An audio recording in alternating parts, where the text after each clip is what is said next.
Hello, everyone. In this chapter, our first chapter of Orientation to the Counseling Profession, Chapter 1 is about becoming a professional counselor. In this chapter, we're going to talk a little bit about what is the true definition of counseling or becoming a counselor, what is needed to make that happen, a little bit of the history of where as a profession we came from, and also where we're headed. The first thing is what is counseling and professional counselors? Counseling is actually a very, very young profession, and it is young in that maybe even 20 years ago, anyone who wanted could call themselves a counselor. Counseling today is distinguishable from other mental health professions by its philosophy, its evolution, and its focus. For example, the difference between psychotherapy and counseling. Psychotherapy is a long-term intervention which can be up to, if not longer, than 2 years. Psychotherapy uses the medical model of finding a disease or disorder in the behavior of a person and doing the work to alleviate the symptoms that exist. And that may look like something of, all right, so you have depression, you are anxious, what do we do medically to address those issues? And so in some ways it may simply be that you get your medication and then we can talk about how you live in the world. The past, when you look at psychotherapy, is extremely important, that the therapist is actually the expert. And what we provide is, as a therapist, is insight and the insight and belief that clients are not incapable, but that you have to educate them, if you will, on the answers that they need to get better. Counseling, on the other hand, is quite different. In the counseling field, we tell each other that what our goal is to do as counselors is to work ourselves out of a job. What that means often is that we don't see each other or see ourselves as counselors as experts in the room. The work we do is short-term. We use a wellness model, not a medical model, in that someone is not sick. Rather, they've just got stuff going on in life that's making it difficult. And although some of those, one or many of those factors can be a mental health or medical illness, the idea for us is how do we address functioning in life? This underlying belief that people aren't broken, they're just stuck sometimes. In counseling, although the past is considered important, the focus on counseling is here and now. Some things in childhood or youth, adolescence can definitely affect people when they're older. The idea, though, is to focus on what that means for now. Not somewhat because of we can't change the past, but more so is what do we do with that past in a way that can assist with functioning in life in a better way? And sometimes hanging on way back out there is not always therapeutically beneficial. With our goal in mind, change is there. Oftentimes I have found that our clients, our students come to see us, they already know what's going on. Counselors have the belief that people are often capable of seeing issues in their life and knowing where they come from. They're quite brilliant, and in a lot of cases, for those of us who are counselors, we don't always see ourselves as experts in the people's lives that we serve. They are the experts in their lives, and we are here to facilitate a process of counseling where change can take place based on the skills that and the beliefs that we have in our theoretical orientation, as well as what we learn in our education and training as counselors. The definition, counseling defined. Counseling is a proactive and holistically oriented, promotes healthy development and coping mechanisms. It's an interpersonal process, the relationship between counselor and client, that's important. It involves a professional with the requisite education, training, and degree, which y'all are getting. using scientifically validated methods. We don't just do what we feel is right. We use therapeutic approaches that have evidence of over time successful attempts to work with clients. It's been helpful to empower clients to set and work on goals that they hope to achieve. And counseling adheres to ethical standards provided by our National Organization of American Counseling Association. Additionally, depending on the client, the counseling process may be facilitative, preventative, remedial, rehabilitative, or enhancing. You won't see too many things in there that say help, cure, limit, teach. It's this idea of providing a space and offering our clients something that they cannot get anywhere else in the world. The philosophical underpinnings of counseling is there's a focus on helping clients reach their full potential, reaching their goals, not ours, not the ones they think they should have or hope that they might have. Our hope has to be based on what it is that clients hope for themselves. Looking for satisfaction rather than alleviating symptoms. For example, say for instance, a client comes to you severely depressed because her mother has passed away. That is a normal response to grief. This is not about alleviating those feelings and making them go away, but feeling heard with the ability to express them in a place where they may not be able to express elsewhere. We operate from a wellness and developmental perspective, meaning that people are not bad, they're not sick, and they're not broken. Wellness can come, even for those of us as counselors, within a continuum. If I'm not sleeping enough, I'm trying to get too much grading done in the middle of the night, I need to practice more wellness. If I'm not doing that, even as a counselor, I can go see a counselor. And the developmental perspective is that change can take time, over time, and the issues that occur in people are often expressed in different ways at different stages. If you can remember when you thought in high school that the world was going to end, getting a little bit older, your worries become more different. That's that understanding. We encourage and empower clients to become independent from the helping relationship, trying to help our clients believe that they do not need us to make these changes. Our ideas and beliefs that we hope to convey is that they have everything within themselves to do what it is that they feel like they can do. What we're doing is providing a space for those conversations to happen. Our goal is to make sure that we are working ourselves out of our jobs. We understand and conceptualize a client's issues with respect to their political, social, familial, and economic context, which this means is we look at them as a whole.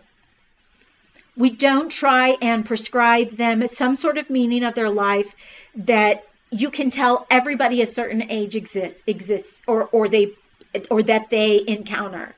You have to pay attention to not just what they're saying in the room, but what's happening in the world, what they tell you about family or the importance of extended family. What do they tell you about their faith? What do they talk about the context in which we live in, not only politically, but whether they have a job or they've lost it, are they happy in their job or not? All of that will give us information necessary to give the client the support they need. They are more than just this problem. And we prefer as counselors prevention and early intervention. What do we do as counselors to ensure that people are getting the support that they need and maintaining wellness before they even ever come to us? So this counseling, you'll see, is much bigger than one person that happens to come to your office. It can deal with an entire grade, campus, city, ethnic group, etc. And we have to figure out what our role is in making sure that all people feel heard. How we got here. There are a lot of facts given to you in Chapter 1 about where we came from. I'm just going to cover a few. In 1908, Frank Parsons founded the Vocational Bureau of the Civic Services. Parsons is like the father, if you will, of counseling as well as psychology, and the belief that some counseling actually stemmed from the need to help people find the place that they belong vocationally. Soon, Parsons, the very next year, his book Choosing a Vocation was published following his death 1 year earlier. So after he passed away, his book was published, and this kind of set the tone for us. And what was it that the people who were coming to counseling needed? A lot of that kind of came out of the World War. Even now, if you look at the faces of the military people who are sent out on the front lines, they tend to be young children. Back then, they were taken straight away, even if they were still in high school, to go and serve in the military, only to come back and not know what was next for them in their lives. In 1917, the Smith-Hughes Act provided funding for vocational education in schools. Basically, what this meant is that we needed to start helping students or people find their place in the world, to find their vocation before they even graduated. A lot of these efforts are which stemmed some of the vocational tracks that existed in the mid to late 90s, where they had auto shop or construction. They had, welding, cosmetology, things like that, where people can begin their life's work or understanding where they belong before they even leave. In 1921, Rorschach published his first projective ink blot test. This is where it first came into play, where these tests could help us figure out the core of what people believed about the world themselves, and then could be used then if this person believes this sort of idea, then maybe the work that they would be good at would be this. In the 1940s, that was the first time the certification for school counselors were established. For some of us, that's not very long ago. My father was born in 1945, so this was done within our lifetime, for many of us, our lifetime.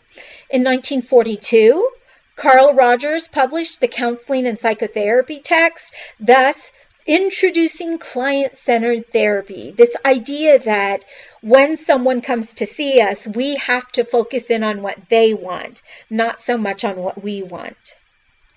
You'll see in talking about Parsons' work and the vocationality, oftentimes it was prescriptive of us finding out, this is what you like, then this will be the good place for you, versus here, we're starting to talk about what is important to the people who come in, what they tell us, maybe not always what the test says. In the 1960s, this was just maybe a decade before I was born, the theories like existentialism, family systems, cognitive theories became more popular. Some of this had to do with the fact that people or theorists were fleeing from Europe to come to America and brought some of these particular issues, theories, thought processes, and beliefs with them. A number of different ways. In 1994, this was like 4 years after I graduated from high school, NBCC, which is the National Board of Certified Counselors, certified more than 19,000 counselors. This is a national board. That's not that many. And as we move into our time in which we're working, in 2015, this was not even 3 years ago, CACREP and CORE, they were two national systems combined to create just the CACREP merger, which was the national model that counseling programs should aspire to meet the standards by if they want to have the ability to practice counseling across the United States. where are we going? Because counseling is a fairly young field, we continue to develop our own identity and strive for the respect and recognition from public, legislators, and other mental health professions. Future challenges include more outcomes-based research, our continual need for those of people who are LPCs, LPCSs, school counselors who work on the front lines in maintaining data as to what methods are most effective with people based on all sorts of, whether it's their gender, whether it's their age, whether they're in school, whether they're in private, whether they're working or not.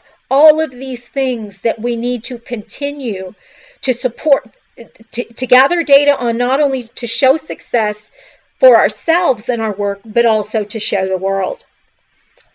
Towards managed care, multiculturalism has become a key component in counseling preparation programs where students must be able to provide evidence of their understanding in relation to other people, about power, about systemic oppression, of all sorts of types of things that can influence our interactions from people who look similar to do not look similar or believe similarly to those things that we do.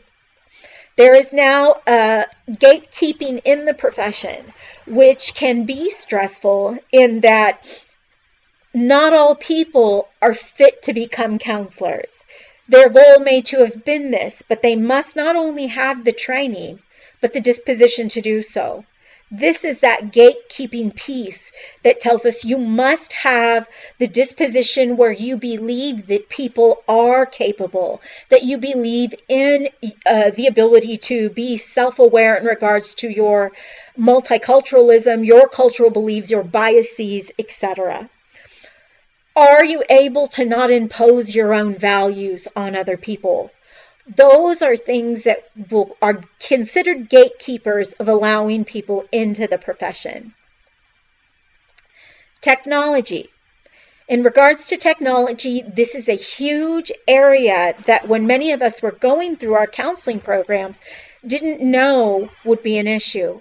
Issues like cyberbullying, addicted to cyber porn, bullying in the classroom, extending of all sorts of things like sex trafficking, etc. Some of those things that technology has brought that now we must engage with, as well as the idea of using technology to collaborate and work with clients that we may not have otherwise been able to due to distance.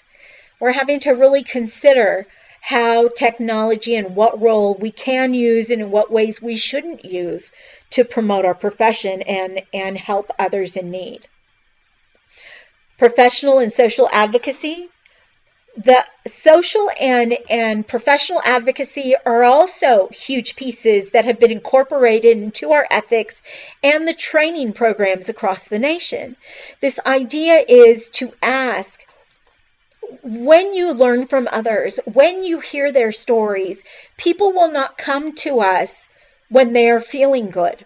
They are often coming to us with pain, which comes in the form of rejection, abuse, belittling, sadness, depression, anxieties, all kinds of feelings. You can't help as a counselor if you truly believe in the connection of the relationship with your clients. You can't hear these stories and not be changed.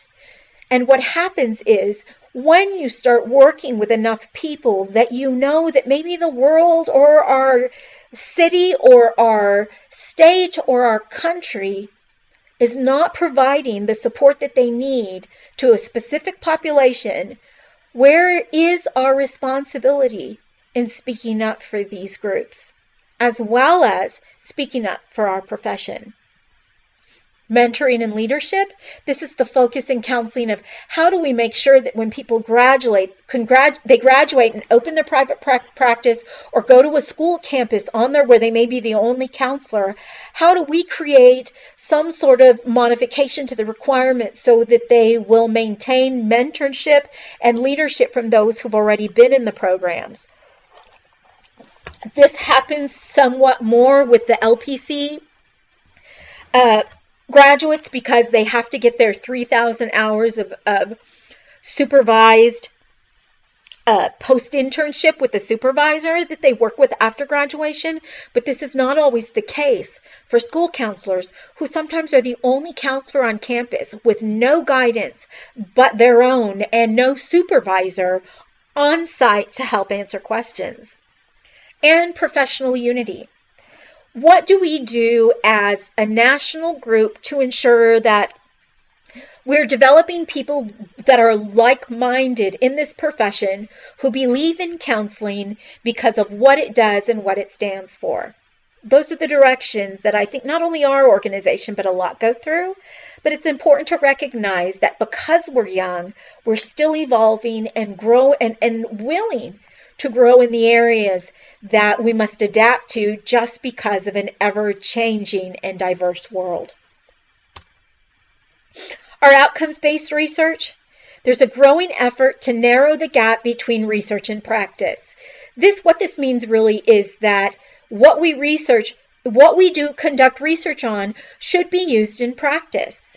A science practitioner is one who's able to integrate not only the scientific research, but also the counseling practice that is used to work with clients. Counseling interventions must continue to gain empirical support or research support. However, many human factors that lead to successful counseling outcomes are not easily measured because people are different, because their interpretation of the research is different. What has happened in especially in the PhD programs that are not counseling based prior to, I would say, 2010 or even 2008, the research that those of us who had a PhD did were purely theoretical, meaning we could concentrate in small areas of need or the interests that we have and conducted research there. But that didn't always have implications for the counselor to use who is actually working in their own private practice or working at the campus. It's just this theoretical understanding of what we've studied. Here with the outcomes-based research, we're saying, okay, so this is what you found, but what does it mean for people who are working with clients every day? There's a tremendous focus in pushing to that area. In managed care, it originally developed to protect clients from unnecessary fees and services, and is now evolved into a system designed to cut costs with reduced professional regard for the client's best interest. Problems with managed care include decisions about clients made by staff with little or no counseling backgrounds, confidentiality and privacy concerns, payment for services often only granted to clients with serious mental health diagnoses simply because they have to show some sort of diagnosis in order to get their insurance to pay for it. Counselors are currently being educated in brief, solution-focused counseling skills in order to maintain quality services even within a reduced time frame. If you've ever looked at your own insurance, some insurance will, depending on what your employer provides or if you do it individually, sometimes there's a limit on how much can be paid out for mental health services. How do we, as counselors, speak up on behalf of our clients that we shouldn't have to inform or diagnose an actual illness in people in order to get the insurance to pay? Especially when it's something so contrary to what we believe, and in recognizing the implications for labeling people with illnesses that they may not actually have. The multicultural counselor is a counselor who is not culturally encapsulated. If you think about a capsule being encapsulated inside a little pill with those little pieces of medicine inside it, the idea here is that an encapsulated counselor is one who perceives others' views using their own narrow cultural lens. Of course, everyone must see things like I do. Existing treatments which is not the case, and it's not okay. You're the only one who perceives the world the way you do. There may be people where there's similarities, but we can't assume that. There are people who can look and behave the same but feel or perceive very differently. What this means is that we have to pay attention to the theories and treatments that have been empirically validated. And in those particular theories by Freud and Adler, etc., the subjects that they used were predominantly Anglo, male, educated, and middle class. What does that mean to the work? We must think critically about the fact that when this work was only used, or the theories were only developed using this population, we have to be careful of assuming that all clients feel the same and thus can be treated with the same methodologies. It is vital for counselors to continually examine themselves for preconceived notions, biases, and value assumptions. I do not have biases, for me personally, except for the people who have biases, which is actually ridiculous. So it's important for all of us who have been raised as human beings to recognize what those biases are and not have them interfere with our relationships with clients. We must continually increase our knowledge about the populations that we work with. And if we are only working with one population and no one other population is coming, then we need to question as to whether or not we're providing services to all those in need. Additionally, we need to be able to translate and adapt the skills and techniques that we currently use to a culturally diverse clients. Some of the things that we will talk about that, for example, are the micro skills of how to work with clients, and that's making appropriate eye contact. It was hard for me when I first started counseling at the schools for students who would come in and wouldn't look at me, and I would try so hard to get them to look at me as if this was a skill that maybe they hadn't learned. When actually what was happening, sometimes if they come in with feelings of low self-value or self-esteem, they won't look at you. But also, there are cultures where making eye contact can be considered very intimate and inappropriate. So you find out from your clients, you learn from them, and use their cultural belief system therapeutically to assist in the process. You can't leave it out. And again, in technology, the use of technology can be used to observed in counseling in a number of beneficial ways. For example, students in our program will ask you to videotape yourself so that we can sit back and look at some of the micro skills you might need to work on. But also, how do we use internet searches, databases, assessment tools, supervision, and in technology to be able to provide services within the profession, and then also to clients who may not otherwise have access.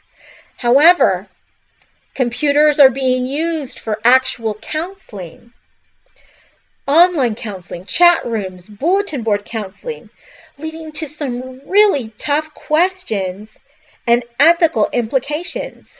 For example, if this is happening out in the World Wide Web, which is WWW stands for, is it truly private? What are the opportunities for that information to be hacked? And then how might that violate not only our code of ethics, but HIPAA and FERPA related ethics that we'll cover in classes to come? Our gatekeeping is the screening, remediation, and dismissals of students who poorly fit the counseling profession. It's estimated that over 10% of students who enter the counseling programs are poorly or marginally suited for the profession. Of this 10%, faculty will intervene with 5% of them, which might lead to remediation or dismissal. The remaining 5% are known as gate slippers. They somehow got lost in the process. Schools that have formal gatekeeping processes in order, procedures in place, have fewer gate slippers. For example, the UTPB counseling program has the evaluation, remediation, and dismissal policy set in place for all counseling students.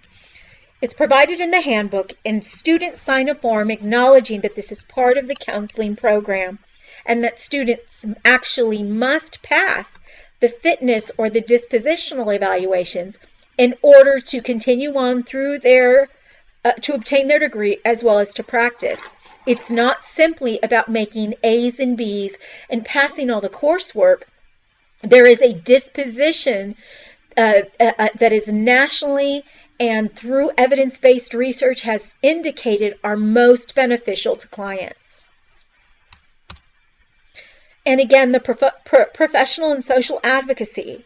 Professional advocacy helps to promote the counseling profession, but more importantly, serves to protect the public. An essential mission of counselors is to help clients learn to self-advocate, to address societal privileges and inequities leading to mental health and wellness challenges. And the mentoring leadership. Professional mentoring relationships between counseling students and practicing counselors or counselor educators set a firm foundation for achievement in professional practice. To become truly oriented to the profession, counselors in training should seek membership in the professional associations and pursue state certification and licensure. This is set up purposefully so that we will have to be accountable to our programs and to our profession. And because the licensure and certification exists, it sets standards for what type of education we need to have within our 2-year time period of which we have to renew our licensure and certification. What part should be placed on ethics? Which part should be on supervision? It has this idea of continuing your relationships with professionals who've been in the profession longer than you have, so that you always have someone to seek out consultation with, as well as to help make decisions that may be a little bit more difficult to make as a new counselor. Professional unity. ACA has experienced instances of discord in the 60 years it's been around. Most of it comes from the fact that this philosophical discord comes through the ACA's view their members as counselors who apply the principles and techniques of counseling within different work settings, and the ACA leadership views school counselors as educators who apply principles and techniques of counseling to their work setting with school-age children. There have been unification and bonding efforts within the counseling profession. So, for instance, there are some philosophical ideas where there is actually a change coming for the school counselors if you look where even people are searching for professional school counselors. Some school districts, especially those out here in West Texas, have school counselors, and they have SAS counselors. And I've been in situations where I've heard that the SAS counselors feel that they are more capable of counseling than the school counselors, when if you look at a lot of programs, there is no difference in the training. There have been unification and bonding efforts within our profession. There used to be these two national accrediting bodies, which one was CACREP and the other one was CORE, that had these 8 core areas. And in 2015, they merged them so that any program, any professional seeking national licensure or certification shows that there is one model nationally to use. This was a huge step in our profession. The recognition by the U.S. government and Veterans Administration, meaning that we can carry our certification and licensure across state lines if you graduate from that CACREP accredited programs, and the approval of several late legislatures of CACREP as a requirement for licensure. There are states now that use the national CACREP standards as their state licensure, opening up the doors for their clients or for the professionals who go through those programs. Texas has moved to the 60 hours requirement that CACREP requires as far as for the professional licensure, but they have not necessarily ascribed to every standard. But what that means is those of us who live in Texas are still able to not only meet the state standards, but use the CACREP standards as well, so that our students will graduate and meet the certification and licensure requirements in Texas, as well as the certification and licensure requirements that the nation has. A commitment to career-long wellness. Counselor wellness and self-care are essential components of counselor training and ethical practice. The burnout rate of counselors, which is a state of emotional exhaustion, cynicism towards clients, and feelings of reduced effectiveness, are as a result of experiencing long-term emotional and interpersonal stresses on the job. I tell my students that as counselors, people don't come to us when they feel good. They come to us when things are going poorly. And to have that constant interaction, it can be easy to get burnout, to develop what we call vicarious trauma because of the stories and the horrors that we hear about. As a profession, we're teaching students early as possible about the strategies for promoting professional wellness, because it's only in professional wellness that you can be effective. You work with healthy organizations, receive emotional support from colleagues, supervisors, and mentors, and engage in restorative activities. These are conversations that we will have this semester and even after you graduate from this program. It's of absolute importance to have a clear sense of what the counseling profession is and also what it's not. What influenced it on the way it is, the way to its existing status, and what issues require current and future attention. This is what counseling is. This is what counseling is not.